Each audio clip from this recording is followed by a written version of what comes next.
Bienvenidos una vez más a Basket 365. Soy Denis y en el vídeo de hoy lo que vamos a hacer es repasar los contratos más grandes que se han repartido en la NBA en los últimos años. Más concretamente vamos a volver hasta el año 2011 para empezar, básicamente porque es el primer año en el que hay información de Spotrac y era lo más fácil de conseguir descubrir.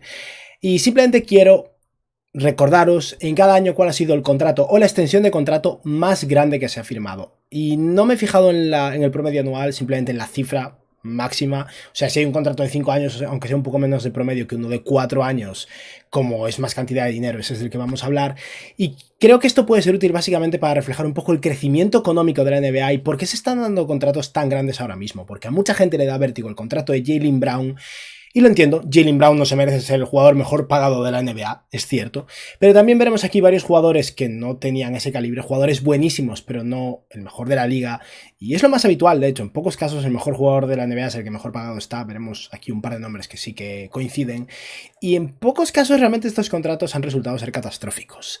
Y nada, con eso vamos a empezar, vamos a retroceder al año 2011, por supuesto suscribiros, dadle a like al vídeo y todo eso, y vamos a empezar con una sorpresa, por lo menos para mí, dado que el jugador que firmó el contrato más grande del año 2011 fue Nene Hilario con los Denver Nuggets, y fue un contrato de 5 años en total de duración y un total de 67 millones de dólares, una media de unos 13,4 millones por año. O sea, hace 13 años, o bueno, 12 años, perdón, en el año 2011 en agencia libre, el máximo que firmó un jugador vendría siendo la mid-level actual, un poquito menos. El contrato que acaba de firmar un jugador como Max Strus o... Sí, bueno, Max Strus ha estado cerca de lo que hubiera sido un máximo en 2011.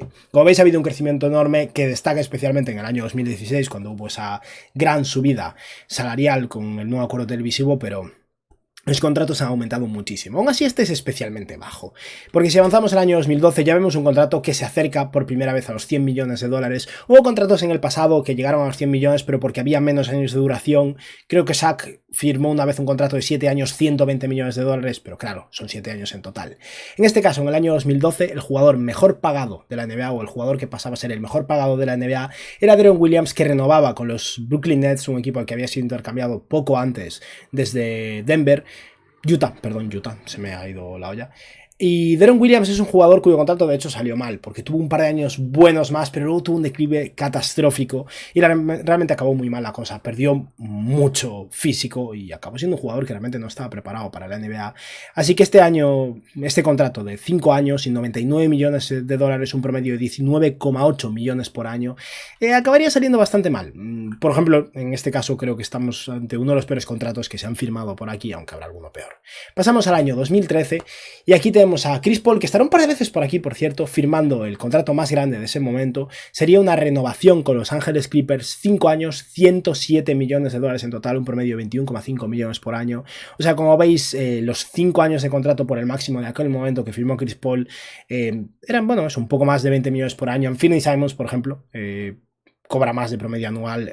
Tyler Herro, Jordan Poole, todos esos jugadores firmaron por más por lo que firmó Chris Paul en 2013, y en aquel momento los Clippers eran un equipazo y Chris Paul era uno de los mejores bases de la NBA, sino tal vez incluso el mejor base de la NBA en su momento. Pasamos al año 2014 y aquí tenemos a un jugador que en aquel momento era una superestrella total. Nunca fue un MVP, nunca fue un jugador de ese calibre, porque al final estaba por ahí LeBron James, estaba, bueno, Kobe Bryant aquí ya está muy en declive, estaba Kevin Durant, había jugadores superiores a él, pero Carmelo Anthony hubo un año en New York en el que consiguió convertirse en el jugador mejor pagado de la NBA, dado que firmó un contrato de 5 años y 124 millones de dólares en total, un promedio de casi 25 millones por año. Estas cifras empiezan a aumentar, pero veremos que el salto llegará en breves cuando lleguemos a ese año 2016. En 2014, bueno, estamos hablando de bastante dinero, pero esto no es... O sea, está más cerca de ser una tercera parte de lo que acaba de firmar Jaylen Brown que de ser un contrato máximo actual. Pasamos al año 2015 y en este año tenemos una extensión de contrato. Es la primera extensión de contrato que se convierte en lo máximo que hemos visto hasta ahora. Esta es la extensión de contrato de novato de Anthony Davis, que sería por un total de 5 años y 127 millones de dólares, o sea, un promedio de 25,4 millones por año. Si no me equivoco, el motivo para esto no lo tengo súper fresco, pero creo que el motivo por el que Anthony Davis consiguió un contrato tan grande es porque La norma de Derrick Rose es esa normativa que vemos ahora, es esa Designated Player Extension, esa extensión que acaban de firmar jugadores como Tyrese Haliburton, Anthony Edwards, Ja Morant, Luka Doncic, todas esas extensiones de jugadores en su contrato de novato que en teoría son del 25% del límite salarial, pero si el jugador entra a un equipo en la NBA en su cuarto año en la NBA, o sea, justo antes de que comience esa extensión, pasan a ser del 30% del límite salarial, son extensiones que se crearon con una nueva norma inspiradas en Derrick Rose, porque Derrick Rose ganó el MVP muy joven y aún así solo podía firmar por el 25% del margen salarial y aquello era ridículo. Y me imagino que básicamente Anthony Davis fue el primero que estrenó esto y que cualificó y entró a un equipo en la NBA. No lo he comprobado, pero no me sorprendería que Anthony Davis entrara a un equipo en la NBA en su cuarto año en la NBA y en consecuencia consiguiera un contrato tan grande. Pero eso, un promedio de 25 millones por año en total. Estamos en un año muy malo para firmar una extensión. De hecho, si Anthony Davis hubiera esperado un año más, supongo que su extensión sería... Ah, no. De hecho, tal vez me he inventado lo de Derrick Rose, porque justo en 2016 llega la subida del límite salarial y como Anthony Davis firmó una extensión un año antes, su contrato del 25% del límite salarial empezaría un año después. Sí, básicamente eso es lo que pasó. Debe ser el 25% del límite salarial, simplemente que estamos hablando con cifras de 2016 porque, bueno, esto empezó un año antes. Pasamos a 2016 y aquí vemos un salto ya radical de 127 millones de dólares a 152 millones de dólares. Ese es Mike Conley, que en su momento fue el primer caso sonado de Mike Conley es el jugador mejor pagado de la NBA y Mike Conley no se merece ser el jugador mejor pagado de la NBA. ¿Alguien se ha quejado de este contrato a lo largo de los años de duración de este contrato? Porque no lo creo. De hecho, ese contrato ya ha acabado, ha renovado, está cobrando unos 20 millones por año ahora. 30,5 millones de dólares de promedio anual por Mike Conley en su momento. Era mucho. Que Mike Conley fuera el jugador mejor pagado de la NBA también era mucho, pero era la realidad de los Memphis Grizzlies en aquel momento. Tenían que pagarle a su jugador, era uno de los jugadores principales de un equipo competitivo, eran Mike Conley y Marc Gasol. Es verdad que en el año 2016 el grit and grind ya está decayendo bastante y ya no son un equipo tan potente, pero acabaron sacando valor positivo por Mike Conley, que en aquel momento no había sido All-Star, solo ha sido All-Star una vez en su carrera con Utah, y bueno, que era un muy buen base, pero... estaba por debajo de Russell Westbrook, de Chris Paul, de Stephen Curry ya, y de unos cuantos jugadores en su misma posición.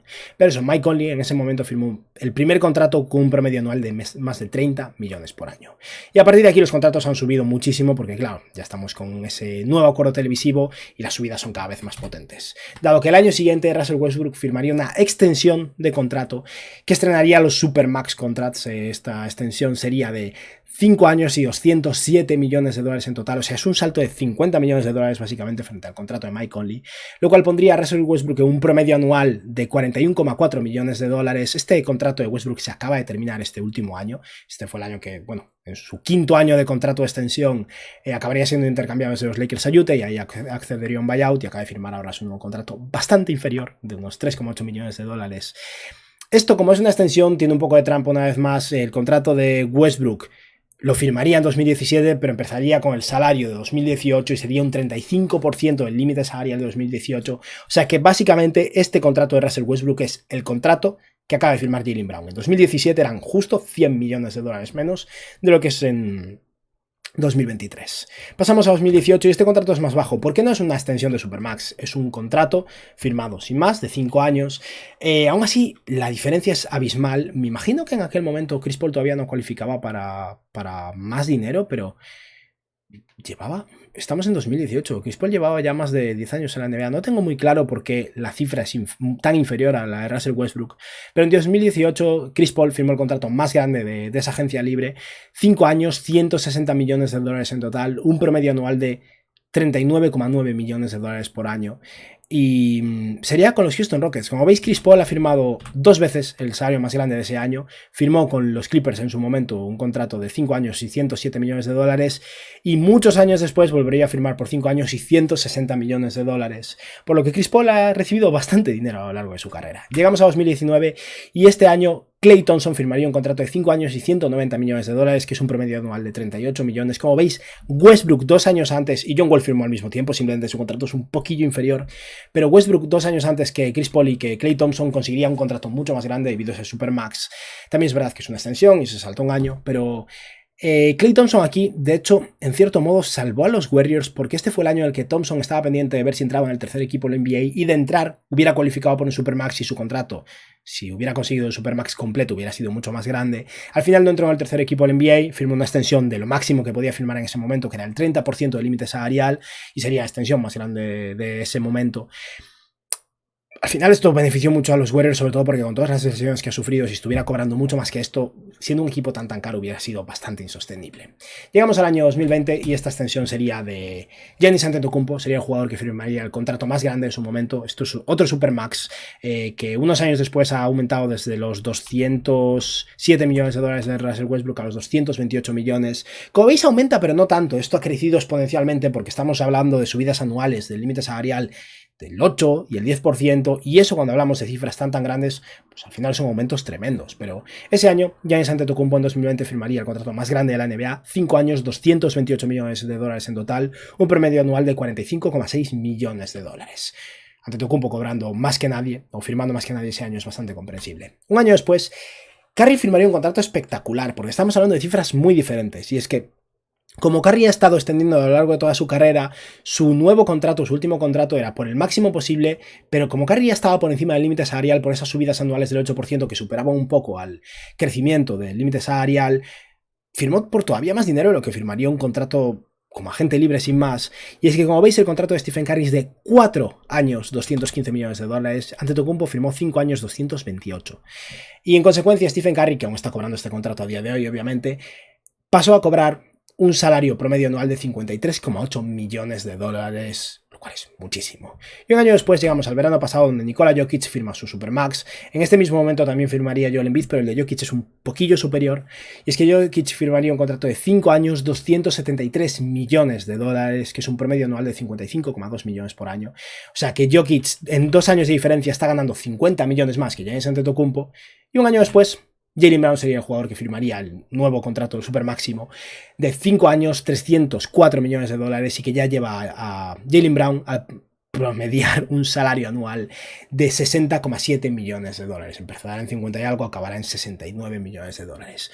Es una auténtica locura de contrato, especialmente porque viendo los últimos nombres en firmar esto, aquí tenemos a Jokic, Embiid, Stephen Curry, Giannis Antetokounmpo, Klay Thompson no firmó un supermax, pero es el último jugador secundario en ser el jugador que más firma.